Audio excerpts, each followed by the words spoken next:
Welcome back to the Rebuilt Parish Podcast. Today, we've brought on a special guest.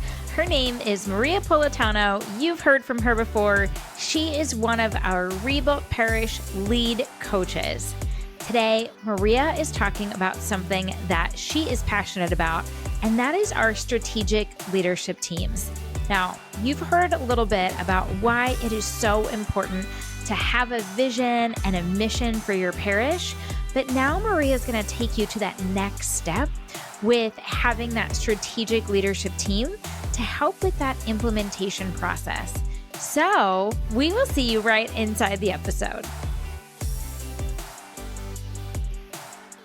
Well, hey, Maria, welcome back to the Rebuilt Parish Podcast. Thanks, Melissa. It's so good to be back.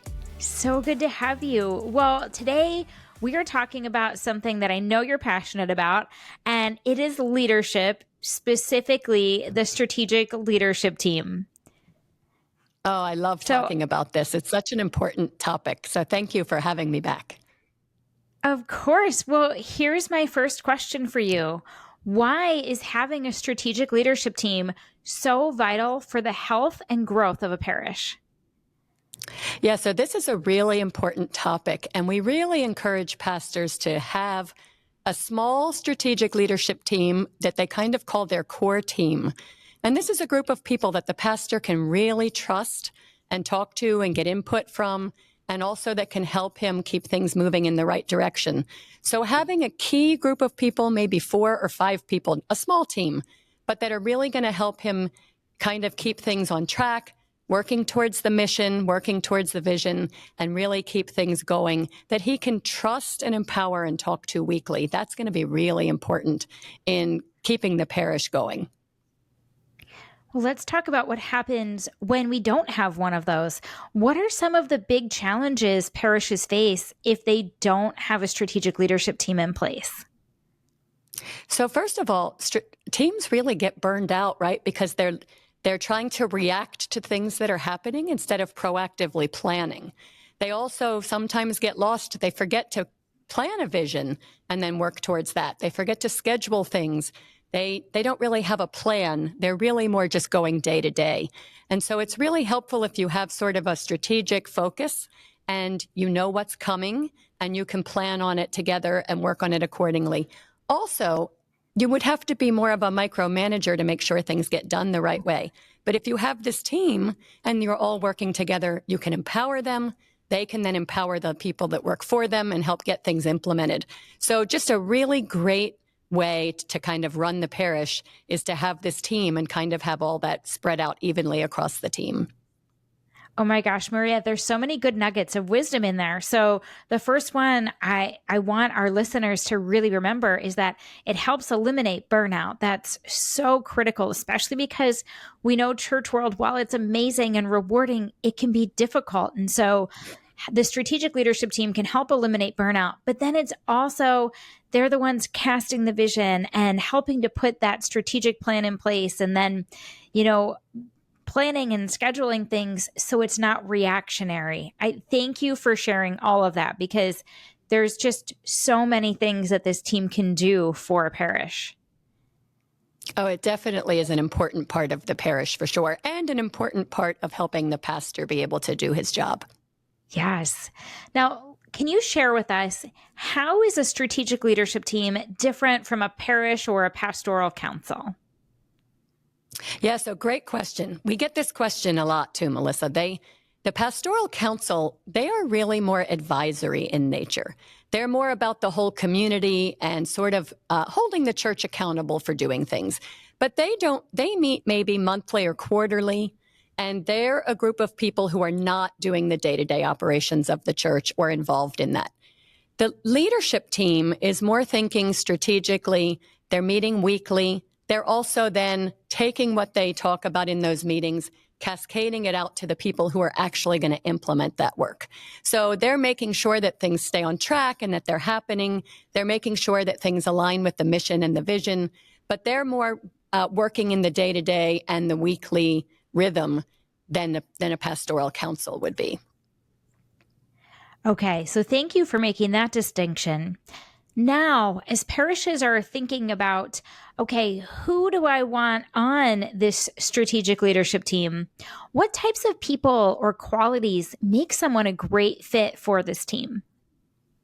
Yeah, so this is a really great question because this is something that parishes struggle with, right?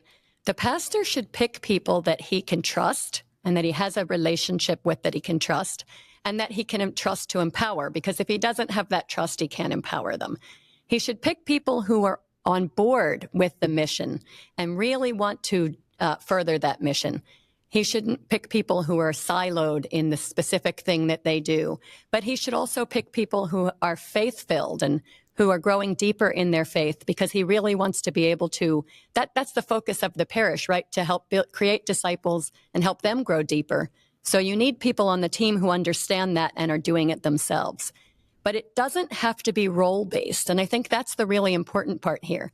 A lot of pastors think they have to pick 3 or 4 department heads. They do not. It could even be a volunteer. It could even be somebody who's not a department head, but just somebody who has some vision, who has some ideas, fresh ideas, but who the pastor can also trust and who can communicate well to communicate back out from the team to the rest of the team. Oh, that's so good. Now, once this team is in place, how does the team ensure that the parish vision remains aligned with its mission and also responsive to the community's needs? Yeah, so this is important, right? The team can have several ways of sort of aligning to the community needs, but once they create sort of what that plan looks like, there are ways for them to be able to keep track and stay on track. So we have some tools that we recommend, some guiding documents. We have something called Management by Objective document, where they can list all of their goals. They can list the actions and the owners of those actions. They can list milestones. And then when they meet weekly, they can review the status of those. So they can talk about, are we on track to meet this goal? When's the best time of year for this so that we don't have overlapping priorities? And how can we get feedback and use metrics and data to stay in touch with the needs of the community and make sure we're actually reaching the community and that it's doing the things that we said it would do. So understanding for each of those items, how do we measure success? What does that look like? And what mechanisms do we have for feedback and data collection to understand if we're actually meeting those needs? Oh, that's so good. And Maria, I know you have been coaching parishes for a long time and you coach multiple parishes and have seen the success that can happen when you put a strategic leadership team in place. Can you share an example of a parish that has done this and what that significant impact that this team had on their planning and their execution? Yeah, so here's an example, Melissa, of one of our parishes that came to us in coaching, and they had a significant number of ministries, lots of things that the parish was putting time and energy and resources into, the staff was putting in time, the building space. And so they had a significant number, but not all of those were actually church ministries. They weren't furthering the mission. They were really just using the space and taking the energy and the resources. So what they did was they sat down with their core team and they defined, what does it look like to further our mission? What would a ministry have to have and have to be in order to help create disciples, to get new disciples, to help people grow deeper? And then they met with all of the ministries that didn't align to that, and they shared with them that criteria. And then they asked those ministries, do you see a way that you could align, or do you think that you need to maybe find other space to go and have your meetings in? And many of them went to other spaces to have their meetings because they knew they didn't align. And some of them found a way to align by maybe helping out one of the ministry teams, by maybe helping out with volunteering, by maybe helping recruit for people for different events. So they were able to scale that back to half of their ministries who were using those spaces and resources, which really helped the staff then be able to focus on things that were truly furthering their mission. Oh, how refreshing is that, though, now when you've got this strategic team that says, look, we're going to make sure that everything aligns with our vision and mission. And if it doesn't, we're going to find a new path forward. And then when they've got all of those other ones off of their back, and I'm not saying that in a bad way. I'm just saying that now they're all focused on being in alignment with their mission and vision, just how much momentum they can gain to go forward without having anything extra. Absolutely. And to your point earlier, too, about burnout, right? It helps prevent the staff from getting burned out doing things that really aren't aligned. Yes. Now, Maria, you mentioned that trust is an important part of this, that as the pastor is picking who's going to be a part of this team, that trust is important. So what steps can pastors take then to build trust and collaboration within that team? So to help those team members all trust and collaborate each other? So this is a really important piece, Melissa, because so many times this part isn't happening. First of all, we really encourage pastors to have one-on-one meetings with the members of the team. Have one-on-one meetings where he shares his vision and his expectations, but he also asks them and actively listens to them about what's going on in their lives. What are their careabouts? What are their concerns? What are their challenges, right? So he's having those regularly scheduled one-on-one meetings and building a trusting relationship with each individual. And then to have team building activities to build that same relationship across the team. So team offsites, team building activities, reading a book together and discussing it, maybe having a weekly question at a staff meeting like one of our parishes does, so that they have some time to get to know each other a little bit and also to build that trust and psychological safety within the team. That's the best way for the team then to be able to function because they can give each other feedback and share ideas in a safe space. Yes. Oh, I love that. I love that. Well, Maria, you had said something, when we talked about, avoiding burnout for the team. And this is a question I've got for you. How do we ensure that the team stays focused on the strategic goals and avoids getting bogged down in operational details? We all know how meetings can go, right? Sometimes they can get a little bit off track. How does a pastor make sure that his strategic team is focusing on those goals? So a really important part of this is keeping those meetings under control, right? So first of all, having an agenda for meetings, having a purpose for the meetings ahead of time. So is the meeting going to be a review of a status? Is it going to be a decisional meeting? Are we meeting on a specific topic, or are we meeting just for the regular weekly rhythm? So if you use that MBO document I talked about earlier, that managing by objectives, you could maybe have the first few minutes of the meeting just being a status update. Are we on track for these things? If we're not, then let's have a discussion on the challenges for why we're not and how do we get back on track. But then you could also have whatever your focus or your rally cry is for the coming time. So let's say now we're coming up on Lent and we want to talk about, all the things pertaining to Lent. A lot of our parishes are using their lessons learned from Christmas to plan for Easter. So how can they start applying that? That might be something the core team is discussing and then disseminating back out by cascading it to the rest of the staff so that they know then what they need to do to prepare for those things. So the team is sort of giving that direction, but the details are being worked by the staff that they're cascading to. So it's just a way to kind of keep it on track, though, is to use an agenda and some of those documents to sort of stay focused on the topics that are important. That's so good. And Maria, something you said really stuck out to me. That strategic team is then cascading it down to the staff. So it's not that strategic team getting burned out, doing all of the things, that have those decisions that have been made. They don't have to go back and do the work themselves. They can delegate that work. And that's how they're going to help avoid burnout for themselves and for the pastor. And delegation comes when there's trust, right? When you have trust, then you can delegate and empower someone else to do that work. And so that's what's so great about it. Definitely.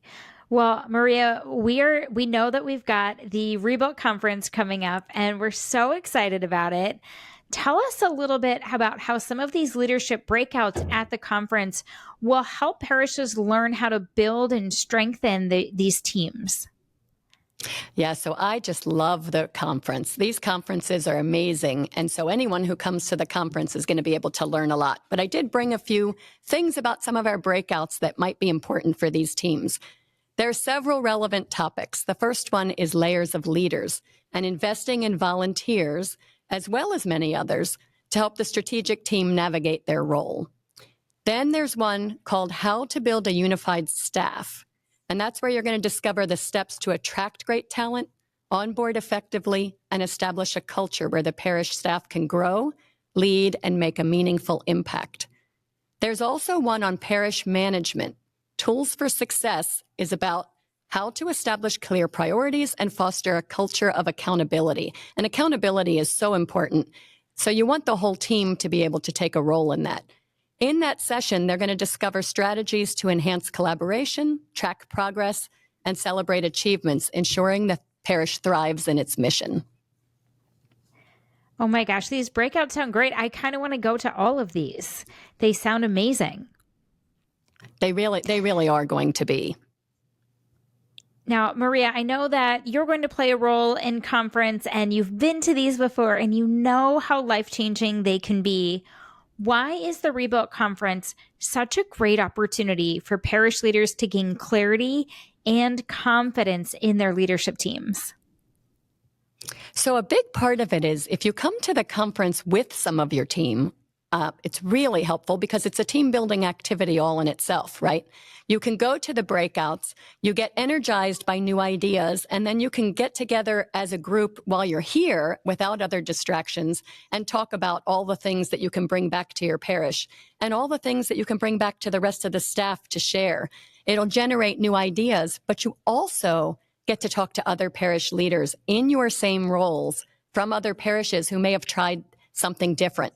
So you can get ideas from the other parishes, meet people who maybe are going through the same challenges you're going through. So it's a really great opportunity to learn from not only the conference, but from the other attendees at the conference while doing team building for your own team. So I think it's just such a great opportunity. Oh my gosh, Maria, I love that you said it's a team building activity in itself where they're all going to be learning together and sometimes learning different things in different breakouts, and then they can come together and talk about it. But then the other thing that you said that is so important is they get to build community with other parish leaders just like them in other parishes. So they get to learn. And then when they go back, they've got, accountability partners and people they can lean on and talk to. Yeah, the conference is also going to provide, Melissa, a breakout on planning the church year, which an annual calendar and an annual plan could be so helpful to a parish. So while you're here, they could also be sort of filling in that, what does that church year going to look like? What's that annual plan going to look like? And they could be learning that from other parishes as well. Oh my gosh, yes, that one's going to be incredible. And once they've got that vision for their parish, then when they can take that next step to putting it on paper with their annual calendar and their annual plan, that's when all of the, I don't want to say magic happens because, we're not talking about magic here, but really that's when things start to happen and start to pick up momentum when they've got their plan on paper and they start actually working the plan because it's in their calendar. Well, Maria, as we wrap up, I want you to speak into some of those parishes that might be hesitant about implementing a strategic leadership team. Some pastors out there might be a little nervous about this. They might say, oh, that old guard is going to come in and give me a hard time for this, or people's feelings might be hurt if I don't pick them. So for a parish that's hesitant about implementing a strategic leadership team, what would you say to encourage them to take that first step? So start small, right? Find a few key people. Again, people that you already have a little bit of a relationship with that you trust. Doesn't even have to be paid staff. Again, it could be a volunteer, right? Someone in the community that you trust. Bring them into that inner circle to start strategizing and thinking strategically before you announce it as such a leadership team, right? Start really doing that planning up front.